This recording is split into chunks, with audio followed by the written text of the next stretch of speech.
أعوذ بالله السميع العليم من الشيطان الرجيم بسم الله الرحمن الرحيم الحمد لله رب العالمين الحمد لله رب العالمين الحمد لله رب العالمين والصلاة والسلام على أشرف الأنبياء والمرسلين نبينا وإمامنا وقائدنا وقدوتنا محمد وعلى آله وأصحابه أجمعين أما بعد فالسلام عليكم ورحمة الله وبركاته. وعليكم السلام ورحمة الله. طيب إن شاء الله جزاكم الله خير رياض. I think we took Hadith 14, but we'll say it again, inshallah ta'ala. We'll go through it again, inshallah. Yes, Hadith number 14. The power of Tawhid and refuge with Allah Jalla wa Ala is overwhelming. It's overwhelming in every way, i.e. whatever challenging matters you're facing, Tawhid can overcome it. And refuge with Allah subhanahu wa ta'ala can see you through that challenge, inshallah ta'ala. It doesn't matter how difficult that specific challenge is for you. Allah subhanahu wa ta'ala says, Inna ibadi laysa laka alayhim sultan illa man ittaba'aka min al-ghawin. My ibadi, my worshippers, laysa laka alayhim sultan. You, Iblis, and obviously you Iblis means you Iblis and your offsprings and people who are under you and jinns who are under you. They will have no authority or power upon my worshippers. Illa, then Allah gives an exception. Illa ma ittaba'aka min ghawin, except those who follow you. So those who follow you, meaning your beliefs or your ideas and thoughts, process of thoughts, or your characteristics, right? Then that you can deceive them. You can deceive them and you can have power and authority over them. So here Allah subhanahu wa ta'ala gives the exception, and in a way Allah subhanahu wa ta'ala is saying that the vast majority of the true believers, of the true Muslims, they will not be affected permanently by Iblis himself. So if Iblis himself cannot permanently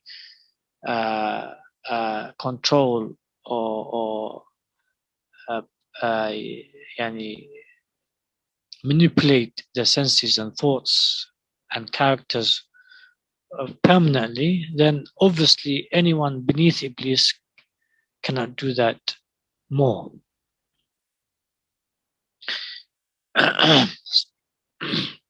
So this verse emphasizes the issue of worshipping Allah subhanahu wa ta'ala in terms of belief, in terms of inner characteristics and qualities towards Allah subhanahu wa ta'ala, and process of thought, and also beautifying and developing and growing your character and so on. The more you do that, the more you weaken the power of Iblis and his followers, his blind followers. You loosen their grip on you, and the more control you have of yourself. As for the hadith, Uthman ibn al-As, Uthman ibn al-As, he himself narrates this about himself, that the Messenger of Allah made him Amir, a governor of Taif. And whilst he used to lead the Salah either by himself or either in group, something used to bother him. He came and narrated this reality to Muhammad sallallahu alaihi wasallam. Muhammad sallallahu alaihi wasallam placed his hand on the chest of Uthman ibn Abil As,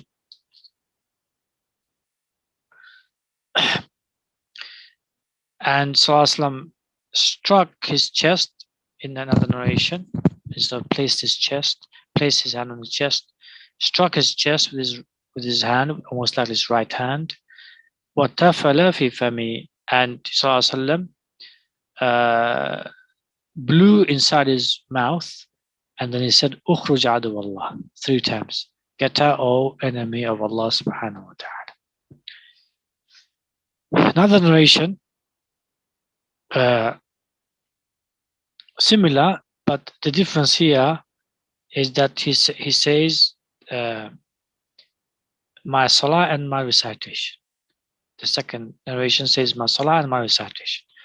So something is to bother me, and here specifically, he said, الشيطان قد حال بيني وبين صلاتي. Specifies, he says, the devil is coming between me and my salah and my recitation. In other words, this shaitan is to bother him specifically in salah. Specifically in salah, be it the amount of raka'at or be it in recitation in of itself. So he's to forget why he recited and so on. He's to forget how many raka'at he prayed and so on. So Sallallahu then named this shaitan, يقال له خنزب or خنزب or خنزب. Yeah, so Sallallahu said this is a shaitan called this name. Khinzib or Khinzab or Khanzab. Different narrators gave different scale of that shaitan, but it's with Kha, Nun, Za, and Ba. So some said, if you feel that shaitan has come, فتوعذ بالله, say أعوذ بالله من الشيطان الرجيم, واتفل على يسارك ثلاثا, blow towards your left 3 times. فعلت ذلك فذهب الله عني. I did this and this shaitan, Allah subhanahu wa ta'ala took away this shaitan. So it's 2 different narrations. How do you combine between these 2 different narrations? What one can say is Uthman ibn Abi al-As had 2 different incidents. 2 different incidents with 2 different shaitan. One shaitan bothered him in salah as well, but bothered him so much so that he could not remember anything. Did he pray or did he not pray? Nothing like that. And Sallallahu Alaihi Wasallam did the first action, which was he struck him on his chest, he blew in his mouth, and he said, "Ukhruj adu Allah, get out, O enemy of Allah." And another shaitan came to him, and this is Khinzab or Khanzab, and Sallallahu Alaihi Wasallam said to him to do this. Or you can combine and say Sallallahu Alaihi Wasallam did all of this. Sallallahu Alaihi Wasallam did that. He struck his chest 3 times and he said, "Get out, O enemy of Allah." And then Sallallahu Alaihi Wasallam taught him what to do if the shaitan comes back again. Okay, so either it's 2 different incidents or either it's 1 incident. Allahu Alam, Allah knows best. However, we can take benefit from both of these authentic narrations. So here I mentioned either the incident occurred twice or it is 1 incident with 2 complementing narrations. Points of benefit. The Prophet ﷺ commanded the devil to exit. That means that it was inside the companion Uthman ibn Abi al-As. Yeah? So ﷺ blew inside his mouth and then said, "Ukhruj adu Allah." So if it was not inside him, ﷺ would not obviously have done that. And we've taken previous hadith that shaitan could possess fully as the hadith of that young child. Number 2, one treatment or ridding of the body of a devil is striking the limb the devil is residing in.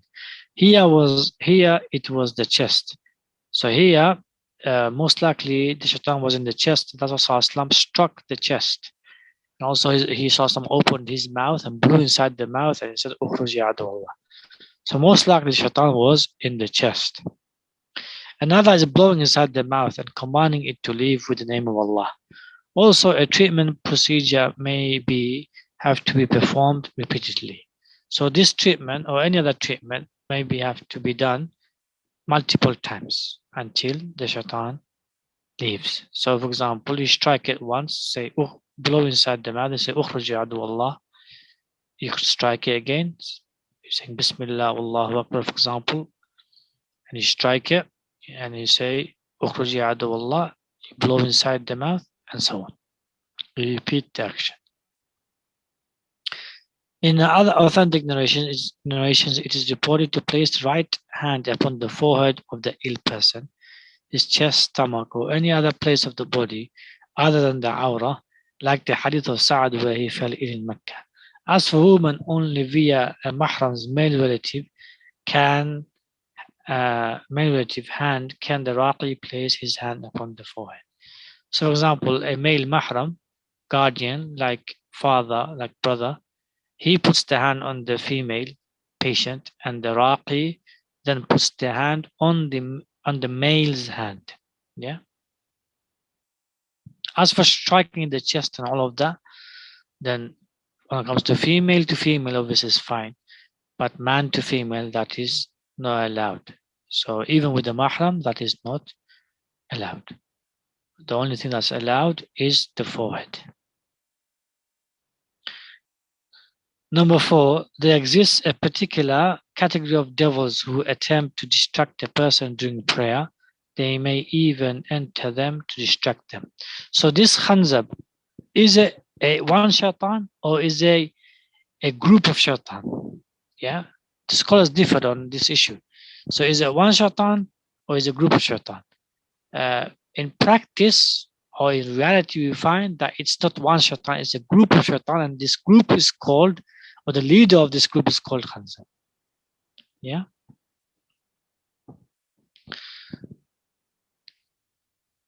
There exists a particular category of devils who attempt to distract a person during prayer. They may even enter them to distract them. Devils can have names as categories depending upon the tasks.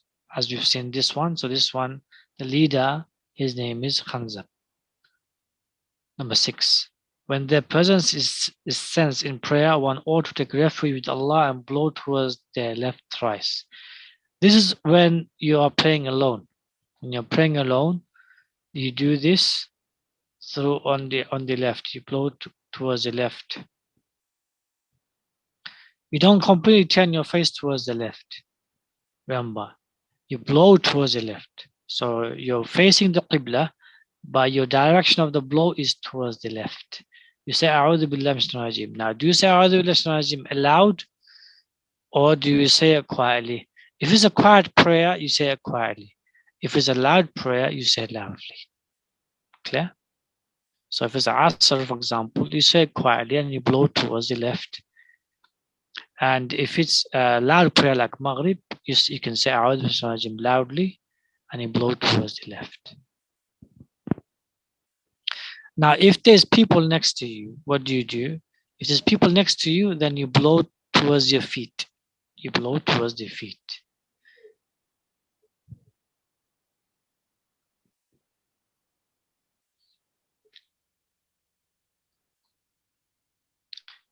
This does not have to be done by turning the face away from the Qibla.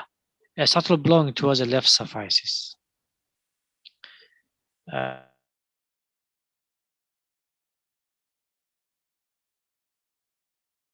Assalamu alaikum wa rahmatullahi wa barakatuh.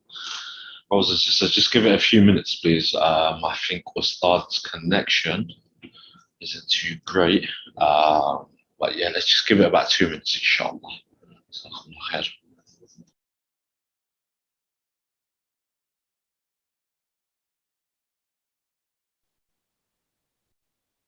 Yes, can you hear me?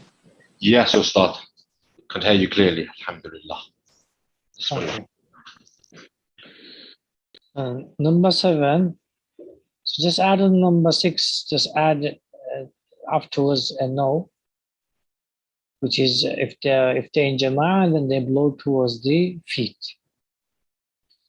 Number 7. Any or all of these treatment methods may be utilized for Ruqya upon a person.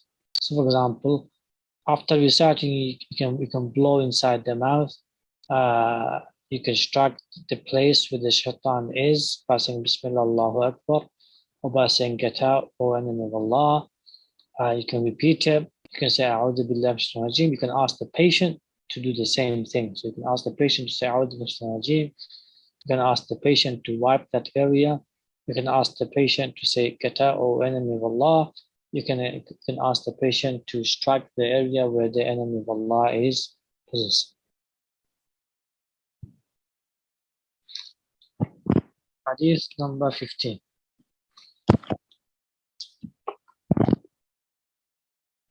When one is unable to fulfill the obligations and duties, then taking the outer means to cure is obligatory.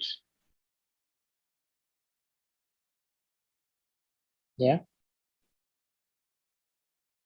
When one is unable to fulfill the obligations, i.e. the obligation towards Allah or the obligation towards the duties towards the creation, then taking the outer means to cure is obligatory. Allah subhanahu wa ta'ala says, إِنَّ الَّذِينَ اتَّقَوْا إِذَا مَسَّهُمْ طَائِفٌ مِّنَ الشَّيْطَانِ تَذَكَّرُوا فَإِذَا هُمْ مُبْصِرُونَ.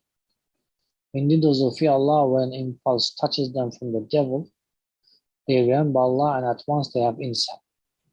تَذَكَّرُوا, they remember Allah here is obligatory remembrance. So Allah did not say that these people who have taqwa, they do not remember Allah subhanahu wa ta'ala. So if one doesn't remember Allah subhanahu wa ta'ala to come back to his path, then they are committing sins. Yeah? Just because shaitan has touched you and inflicted you, that doesn't mean you simply not take the necessary means and leave it to Allah subhanahu wa ta'ala. La. Allah subhanahu wa ta'ala has revealed necessary legitimate cures for the ailments, and thereby it is must to take them. It is a must to take those means for cure. As for the hadith, Ata ibn Abi Rabaha said that Ibn Abbas said to him, "Shall I show you a woman of paradise?" I said, "Yes." He said, "Here is this dark complexioned woman. She came to Allah's Messenger ﷺ and said, I am suffering from falling sickness or fits, epileptic seizures, and I find that I am undressed. Supplicate Allah for me." Whereupon the Holy Prophet ﷺ said, "If you wish, be patient and paradise is yours, or if you wish, I supplicate Allah that He may cure you." She said, "I am prepared to be patient, but the unbearable trouble is that I become naked. Supplicate to Allah that He should not let me become naked." So he supplicated for her. Ata said that he had seen Zufar, should be Zufar,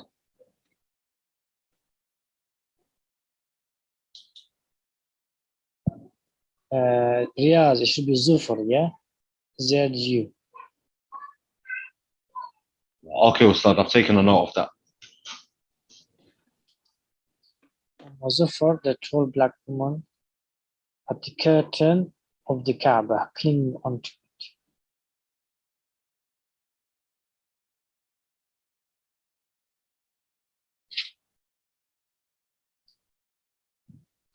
It has also been reported that she would cling onto the stairs of the Kaaba, and Allah knows best.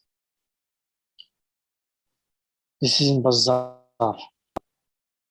Other reports state that she said, "I fear that the Khabith, filthy jinn, would undress me." So in Abdul Razzaq, right, this narration is narrated in a length, and it mentions this statement.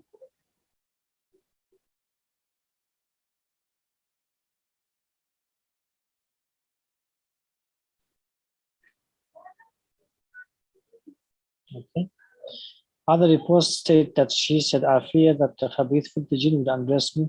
So the Prophet prayed for her, and whenever she would be apprehensive about the Khabith approaching her, she would retreat to the curtains of the Kaaba and cling on to them. It has also been transmitted that the Majaneen will be brought to the Prophet, the insane. They will be brought to the Prophet ﷺ, and he will strike the chest of one of them, and they will be cured. And Zufar, again, it should be Zufar, was brought to the Prophet ﷺ, and he struck her chest, but she was not cured. So this is narrated in Abdul Razzaq.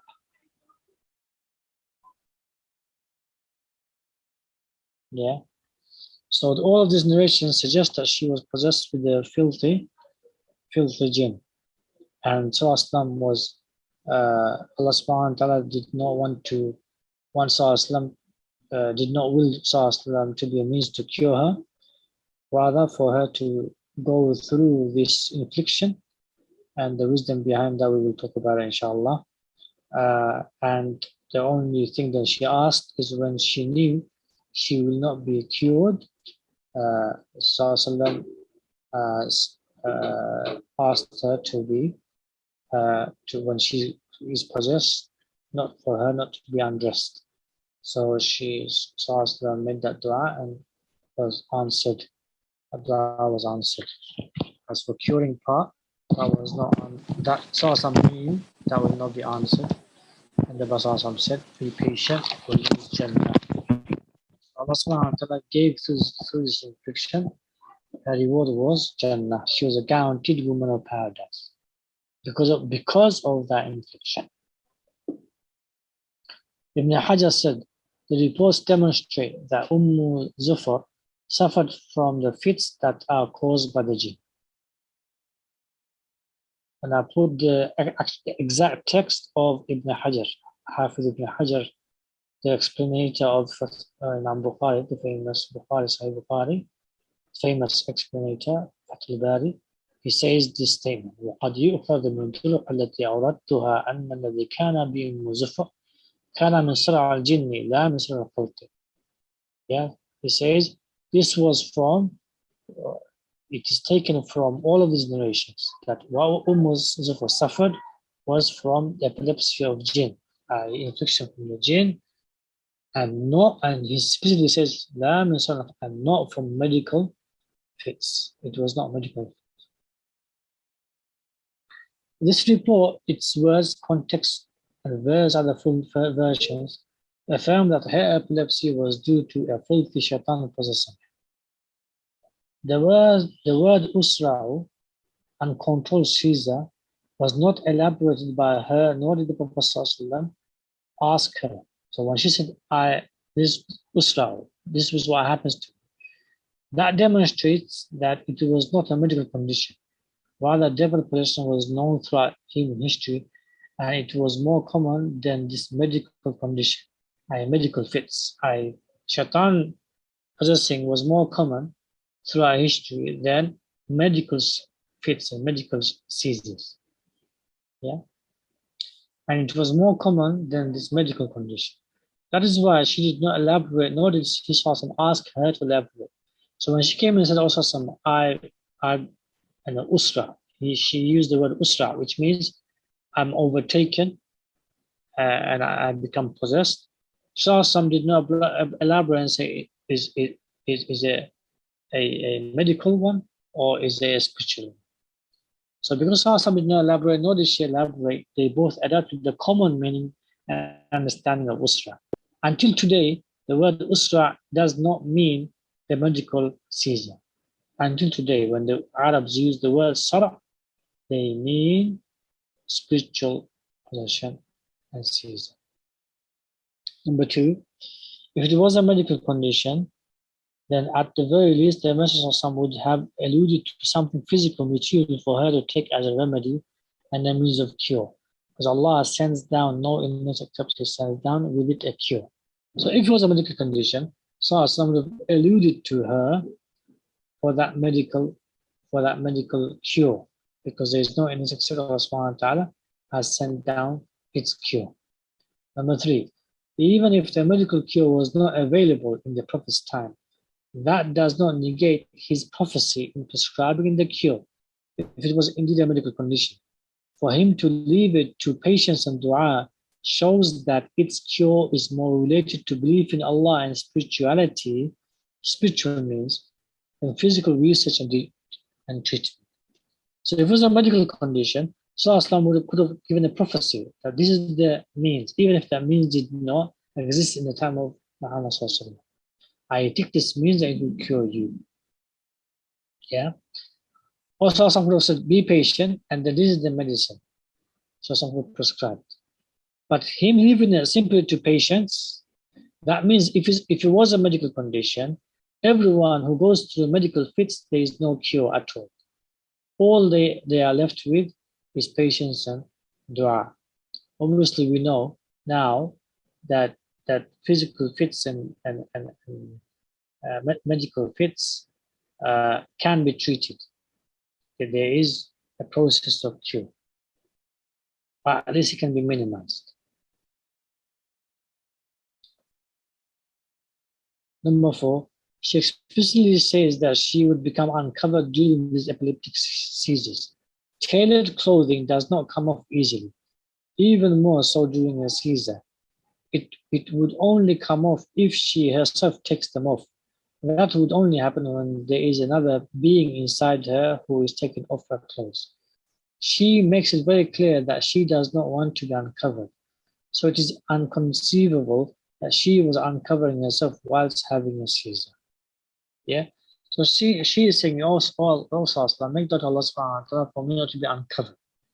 That means she was not uncovering herself.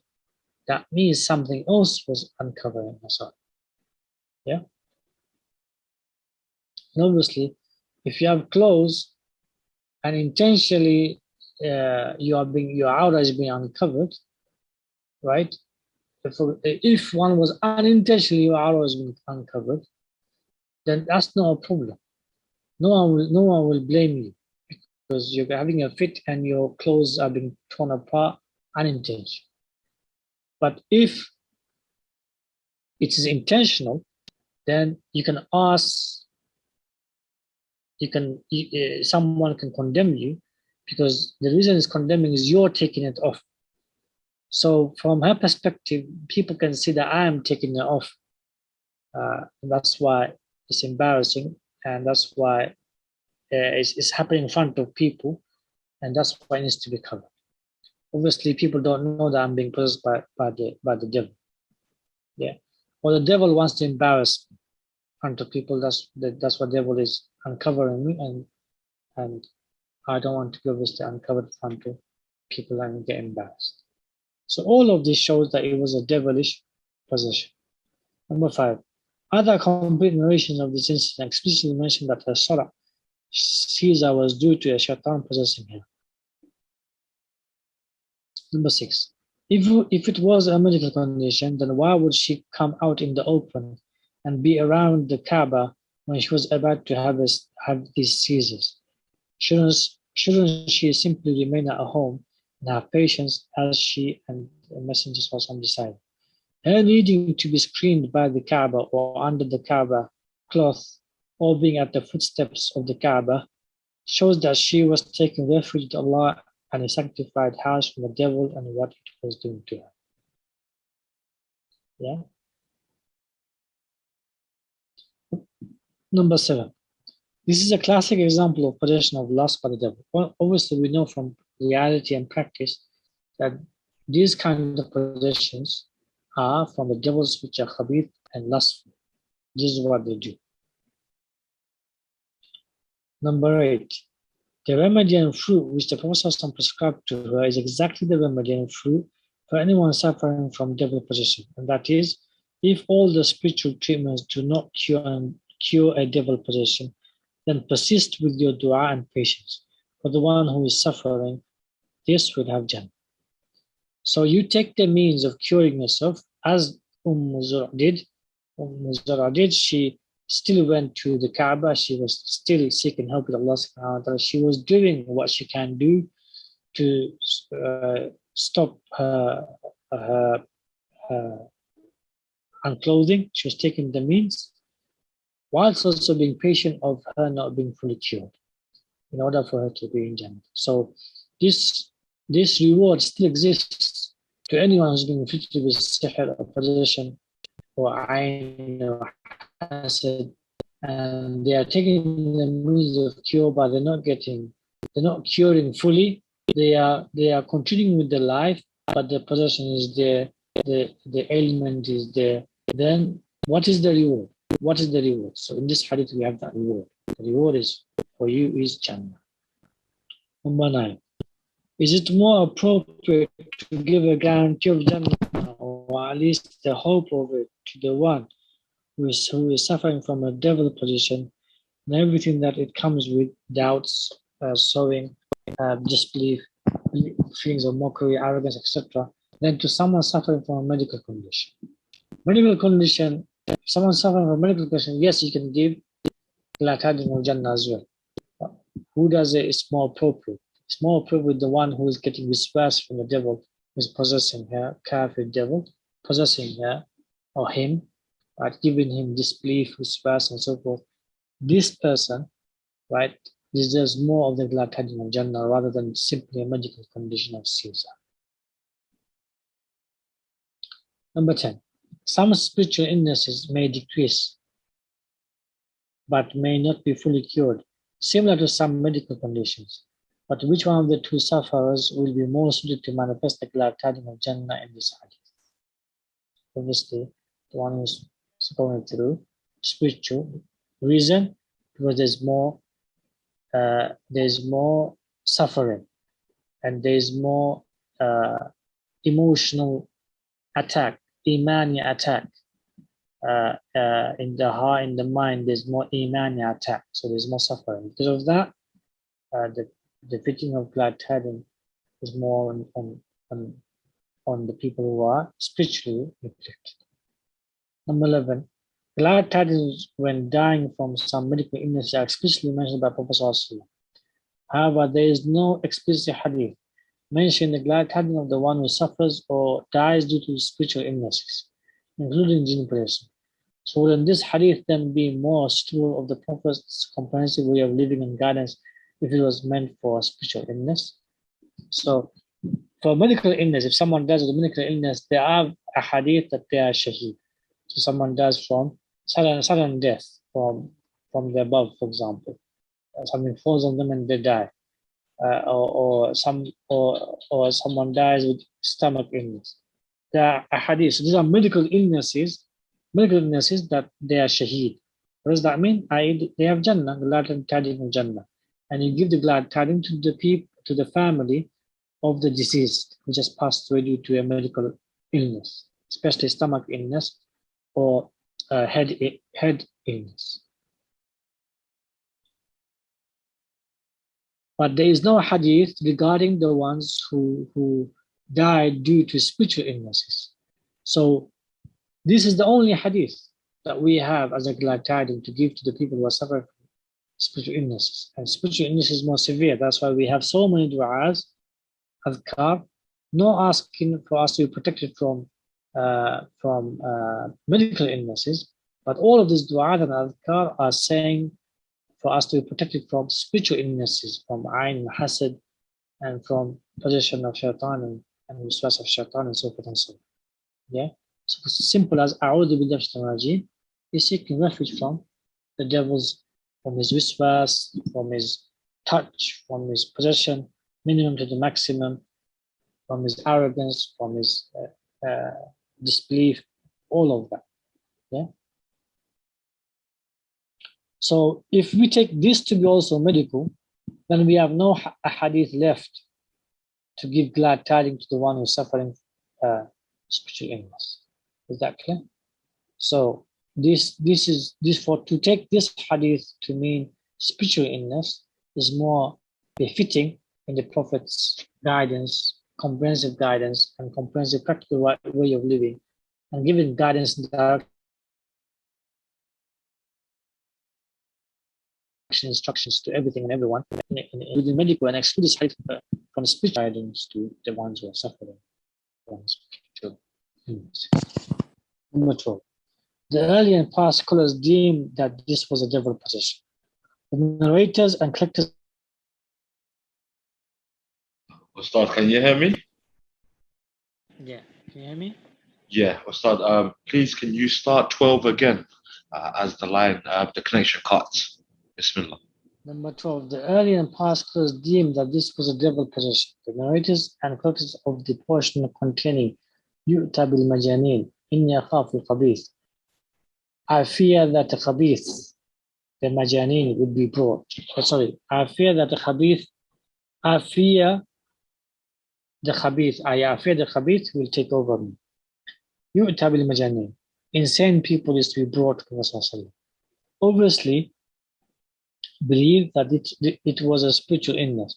Otherwise, why would they narrate it, and why did they not negate it with other facts or evidences?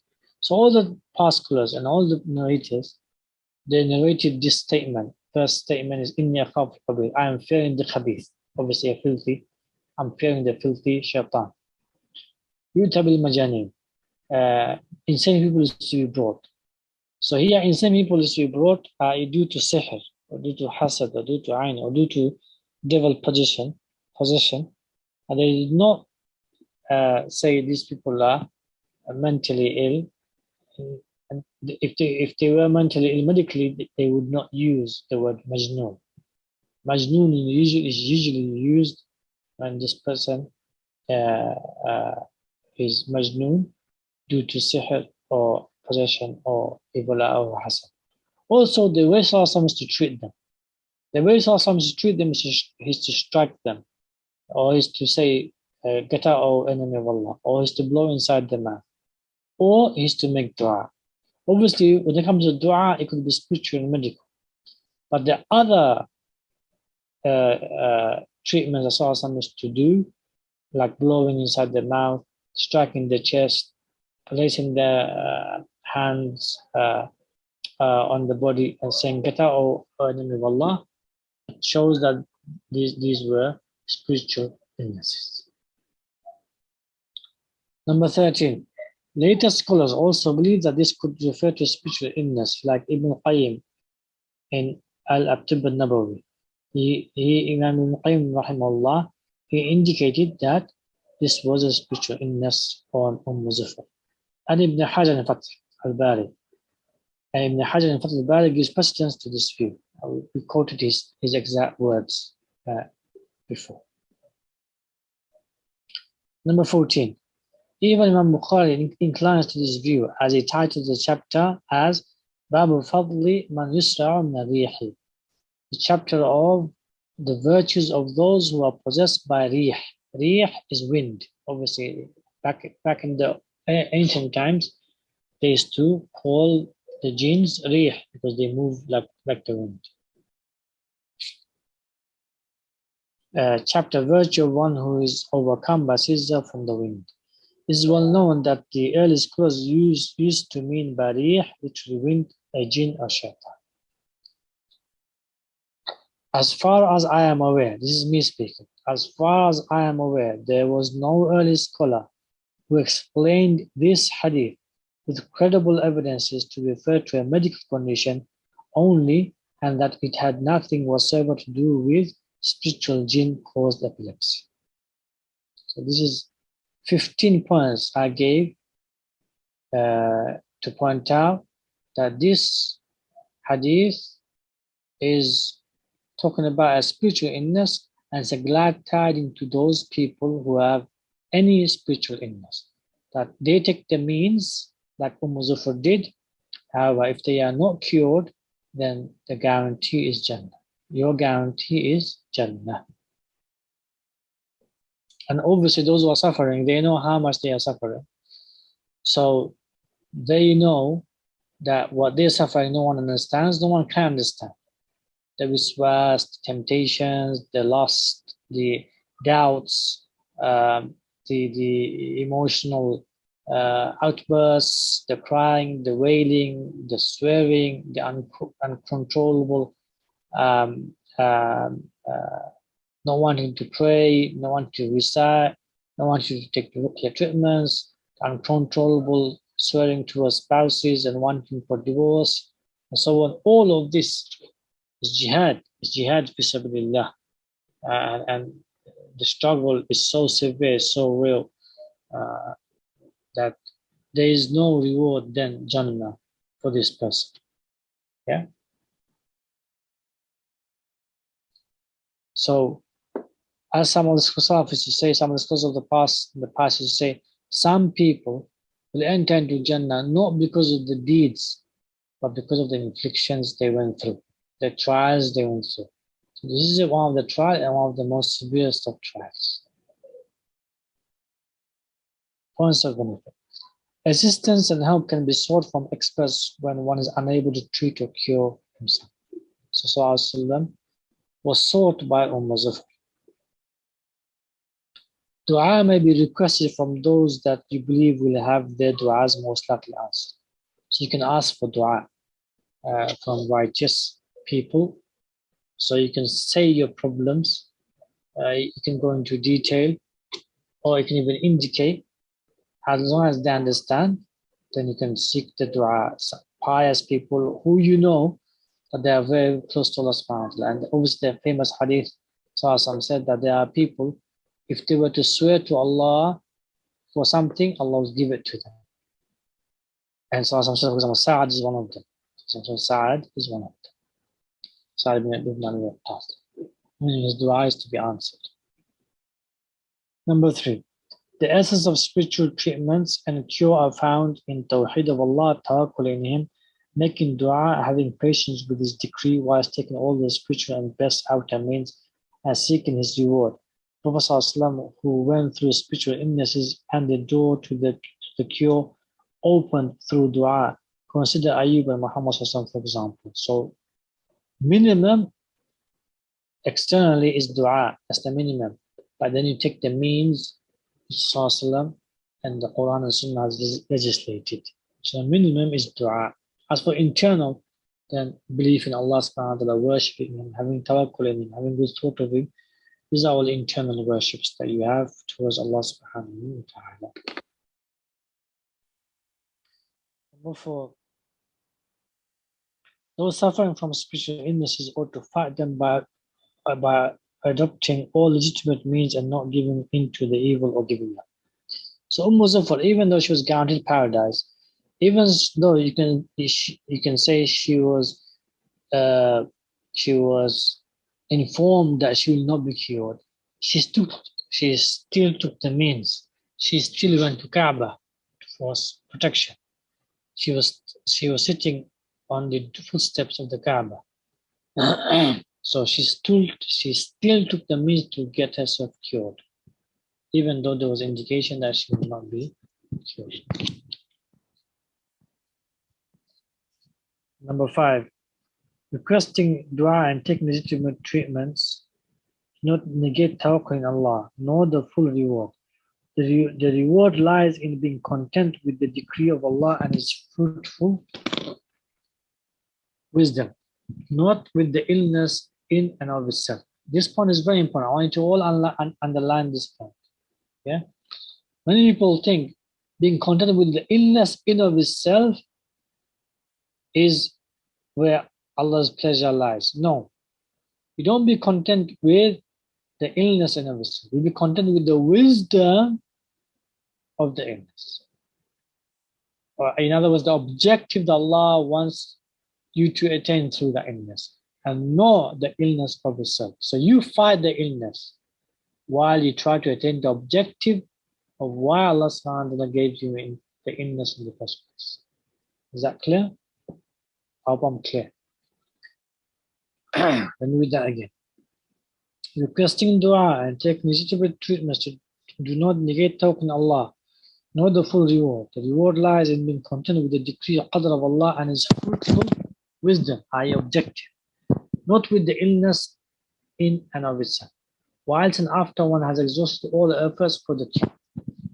So you take all the means to cure yourself, all the legitimate appropriate means you take to cure yourself. That's what Allah commands, because Allah is merciful, Allah is just. So He's given you the illness and He's also commanded you to take the means to cure yourself, because Allah's name is Ash-Shafi. Allah wants to execute the name Ash-Shafi upon the one who is ill. There's no point of Allah subhanahu wa ta'ala being Shafi if He does not manifest the cure upon the one who everything else is unable to cure. Is that clear? So only the name Ash-Shafi is exemplified, is majestically shown and expressed and executed when all the other means you've taken is unable to cure you, and Allah subhanahu wa ta'ala then cures you. You perform a ibadah, you perform a dua, you prostrate, you give sadaqah, you go and see the orphans, you visit the sick.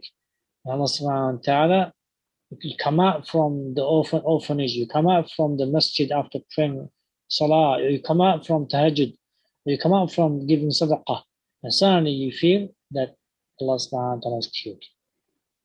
So here Shafi, the name Shafi manifested upon you. Now you believe that Allah subhanahu wa ta'ala is Shafi. Yeah?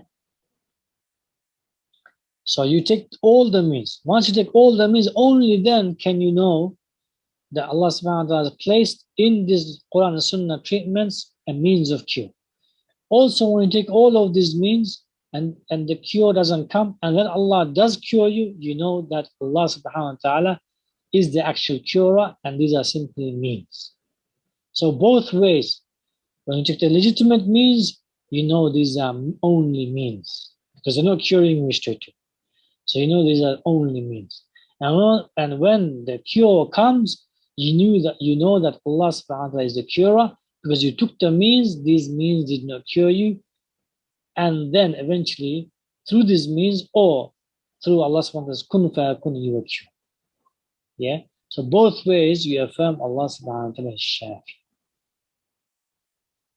But if you don't take the means,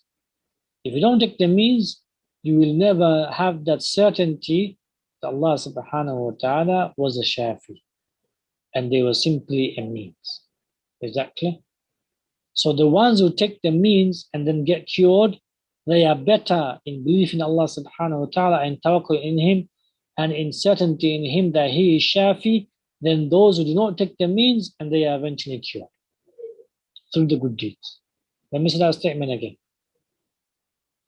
Those who take the means, legitimate means, which are Quran Sunnah based, and then they are cured, they are higher and loftier in the sight of Allah subhanahu wa ta'ala because their iman is higher and loftier. Why? Because they see the means as means, because they took the means and they were not cured, and Allah subhanahu wa ta'ala eventually cured them. So they affirm Ash-Shafi at a loftier level than those who don't take the means and then they are cured.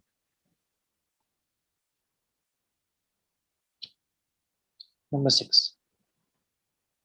Continuously and relentlessly trying to remove the harm through legislated means is an essential part of believing that your Allah wants you to fight and overcome it through believing in Him and His legislated ways. Eventually, when you do achieve the cure or the decreasing of the illness, you begin to witness Allah rather than simply believing in Him.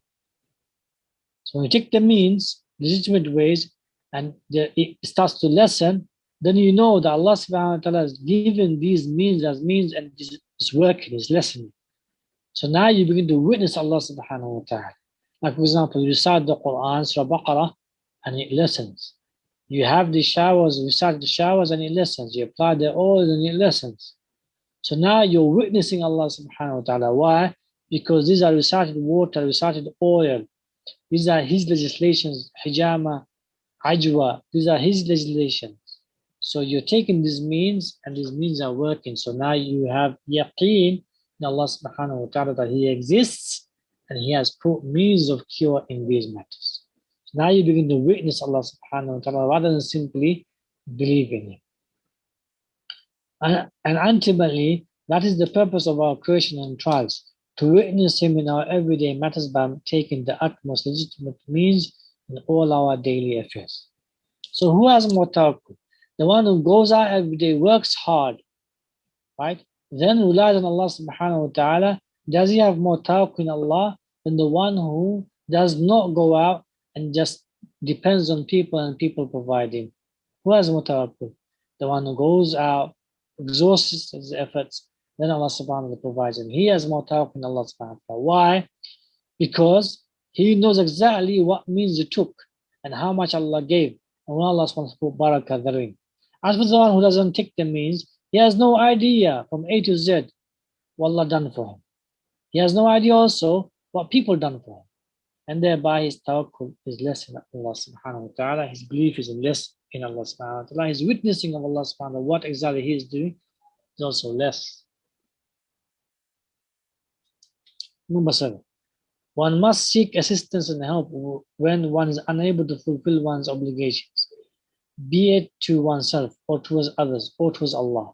And those who can help must assist. It is an obligation both ways. So he or she sought dua, help, because an obligation wasn't being fulfilled from her side. eye covering over our, especially in front of men. And the Prophet ﷺ made dua because he knew with certainty that if he makes dua for that, it will be answered. And thereby he assisted there. So if one knows with certainty or assumes that it to be most likely due to their expertise that they can assist, then it becomes obligatory on them to do so. To remove oppression is obligatory. And thereby, when one is unable to fulfill an obligation, and one can assist in the obligation, then assisting the obligation becomes obligatory also. So taking the means to fulfill an obligation is obligatory, and you assisting therein, so family, parents, children, siblings, relatives, friends, neighbors, whoever can assist the patient must assist according to their abilities and capabilities to cure the person. It is obligatory according to how much they can help and assist. Complete Hadith number 15. Inshallah, we'll stop here. Inshallah ta'ala. If there's any questions, we will take questions. Jazakumullah khair, Ustad. We have quite a few questions here, but I'll just choose out the ones that I feel. Right, okay. Assalamu alaikum wa rahmatullahi wa barakatuh. I've been waiting for this class. I got married and everything was going well until week 2, where he changed. But now my spouse doesn't want me and has taken a dislike, has not consummated the marriage. Please, can you advise or help me what to do? Do you want me to read that again? May Allah subhanahu wa ta'ala cure you and your spouse, protect you and your spouse. May Allah bless you with lots of children who will be role models and assets for Muhammad Sallallahu. The most important advice for those who are unable to be intimate, note this down everyone, is to pray Surah Baqarah and Surah Al Imran in tahajjud as couples. You recite, you can recite from the Mus'haf. So the man leads from the front, the woman stands behind, and you recite Surah Baqarah and Surah Al Imran as much as you can. So, for example, you start Surah Baqarah today 5 pages. Tomorrow you restart your 8 rakat tahajjud with witr including from the 5 page that you just recited. So you continue from the 6th page, for example. Yeah. Once you finish the cycle of Surah Baqarah and Surah Al Imran, you start the cycle again. You do this for 40 days plus. If your wife is on monthly, you continue the tahajjud, she stays behind you doing dhikr and adhkar. But you don't count the days. So, for example, she started a period that 1 week, you stop at, for example, before the period, you pray 20 tahajjud. And then 1 week, she is in period, you continue the tahajjud, but because you're not reciting together, 7 days or 8 days, for example, say 7 days, you don't count within your 40 days plus. So you continue your tahajjud, but you don't count. You put a hold to that. Once she becomes pure, so you start the counting again when she's praying tahajjud with you. Okay? So you start after a week, 21, 22, 23. For 40 plus days. Why 40 plus days? Because the Messenger said, the one who prays 40 salah in jama'ah with al-ihram, they are written off from the munafiq. They're not from munafiq, they are from the sincere believers. Yeah. So obviously Sallallahu is talking about jama'ah salah in the masjid, obligatory salah.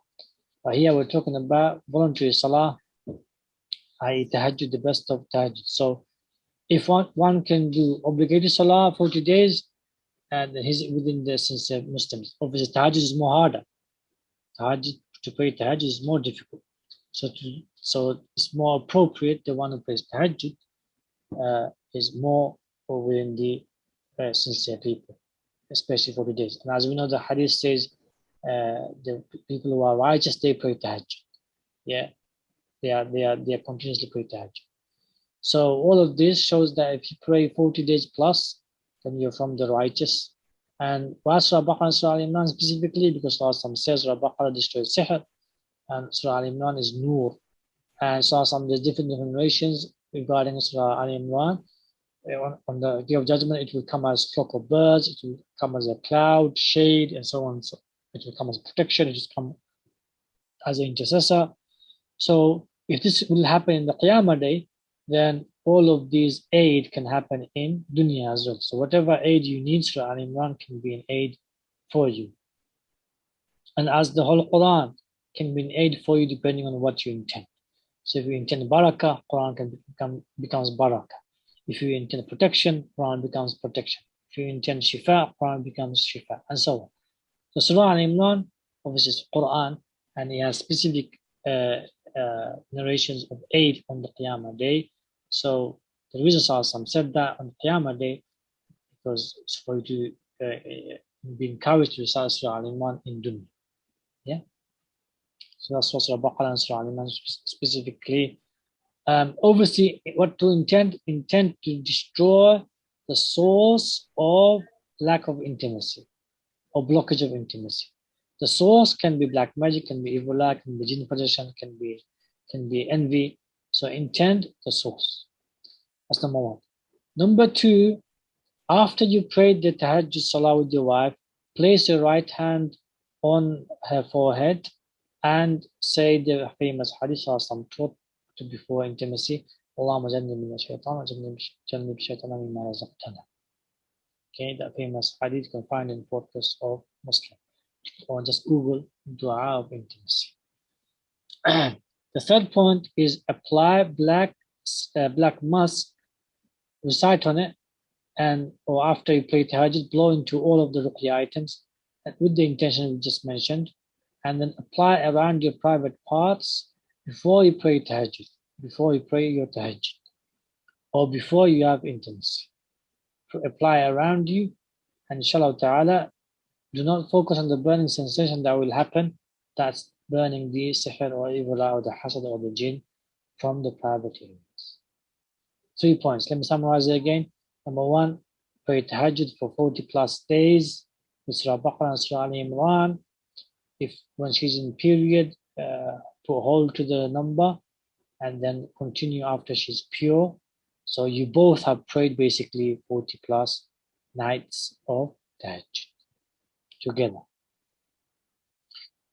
Secondly, place your right hand every night and recite the dua of intimacy.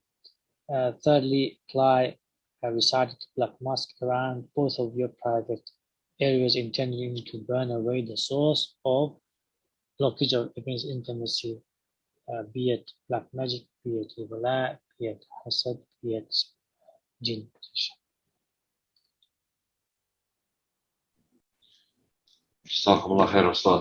Just to let the listeners know that this video will be uploaded on Wednesday, inshallah, just in case you have missed anything.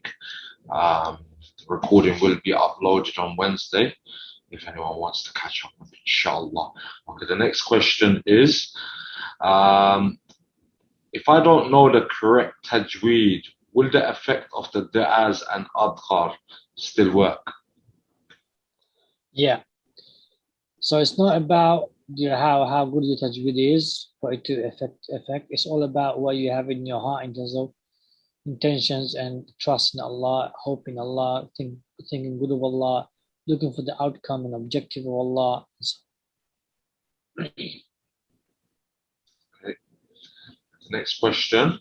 How can someone who spends most of their time alone gain extra protection from shayateen? As the hadith mentioned, shayateen attacks the one who is alone more. Play the Quran. Play the Quran 24 hours in your room or in your house. Just leave it on 24 hours. And whatever you feel of negative energy, intend Allah to burn away the source of it. Whatever you feel negative energy. So every day when you wake up, you feel headache, you feel stress, or you feel lazy, or you feel you don't want to pray, or you don't want to do your homework. Just intend to burn away the source of that negative feeling. The source of the negative feeling could be what? Could be black magic, could be evil eye, could be envy, could be jinn-possession, could be anything. Intend Allah to burn away through His kalam, through His speech, which is nur, which is light, through His speech, the source of that negative feeling. Just intend that and let the Quran do its job of burning.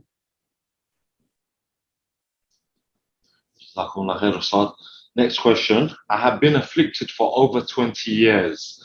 Had the misfortune of marrying the child of a Sahara. I have a jinn which wants to kill me, and Ashik, Sihr, Hasad, and Ain actively doing Ruqya for 3 years, but blockages of marriage is not gone. What should I do? I have no families. What shall I do? Can you help me? There is a treatment plan you can download. Just focus on the sources in intentions. Just focus on the sources one by one until you find exactly which date, which source was done. Yeah. So, for example, just focus on the first sihr that was done on your lineage. Allah to burn away the first sihr that was done on your lineage. With that intention, do the Ruqya treatments, 7 days. And then in that 7 days, see which days you were affected, you were attacked the most. For example, Wednesday. Next week, same intention. Allah burn away the first sihr that was done on my lineage. Yeah? Third week, same thing. You find that every week, Wednesday, for example, you get attacked the most. That means Wednesday, the first sihr that was done on your lineage was done on Wednesday. Clear? So what you do now, every Wednesday, right, before that time of attack comes, the Tuesday, you start intensifying the ruqya to burn away the source of that first sihr that was done on your lineage. And then you continue every day. And when it comes to Tuesday, you intensify the ruqya until that time of Wednesday to burn away the source of the sihr that was done on your lineage. Yeah? And eventually you'll see that Wednesday now is getting weaker and weaker and weaker, and you're getting stronger and stronger and stronger. Until that intention doesn't affect you anymore. That means you're cured from that intention. Do that with every other intention. I've replied to the question. I've sent the link for the treatment plan, and also try to book an appointment with Fitrah Center where you can see a professional as well, inshallah. Ustad, there's quite a lot of questions. How many more questions could you have you got time for, Ustad? Just one more, inshallah. One more, inshallah. Okay, Bismillah ar-Rahman ar-Rahim. Assalamu alaikum, Jazakumullah khair. May Allah accept it from you, Ustad, and you all. What advice for people who are struggling to marry for years, always getting rejected or cannot find success due to being tested with affliction? How to tell if you are a problem or the perspective is, or what the perspective is?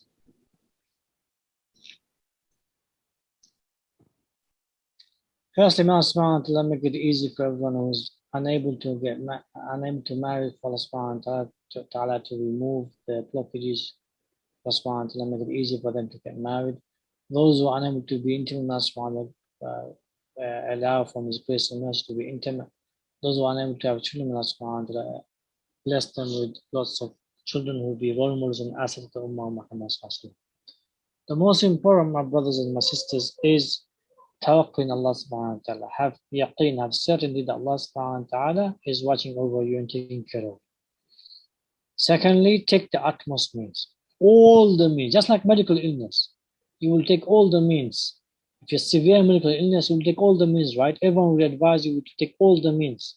The best doctors, the best hospitals. Yeah? Just like that. Take all the means. Find the best raqis. Right? Find the scholarly raqi, pious raqis. Take all the necessary, legitimate, appropriate means. Unleash your swords towards the enemies. Unleash your source, right? Gather the support, your families, your friends, your relatives, your neighbors. The more you talk, the more you express, right? Or you only express, obviously, to those who can help you. Don't just express to anyone and everyone, okay? So gather the support that who people who can actually help and support you. Gather that support. Gather that momentum of treatment. Then you see, inshallah ta'ala, Allah, because you're taking the utmost means, all now is left is for Allah to do His will. So once you exhaust yourself, just like anything in this dunya life, once you exhaust yourself, then Allah gives, because you've taken the utmost means. Okay? We'll end it here, inshallah. We'll see you all next Monday. Barakallahu feekum, taqabbalallahu salatakum wa siyamakum wa ibadatakum. الله يشفيكم جميعا صلى الله وسلم على سيدنا وإمامنا وقائدنا محمد وعلى آله وأصحابه أجمعين والسلام عليكم ورحمة الله وبركاته جزاكم الله خير رياض إن شاء الله see you soon. Alaykum assalam wa rahmatullahi wa barakatuh. Barakallahu feekum, Ustaz. Brothers and sisters, just before you go, the outstanding questions I will make sure I save, and I will put them forth to Ustad next week Monday. But if they are urgent and you feel that you want to answer to them right away, you can contact Fitrah Center and someone will get back to you, a professional will get back to you. Or you could also book an appointment with the Fitrah Center and see one of the Rakis on site or over the phone, inshallah. Jazakumullah khair for your time. Allah subhanahu wa ta'ala rectify all of your affairs and grant you You ease can in book every. also a consultation with myself.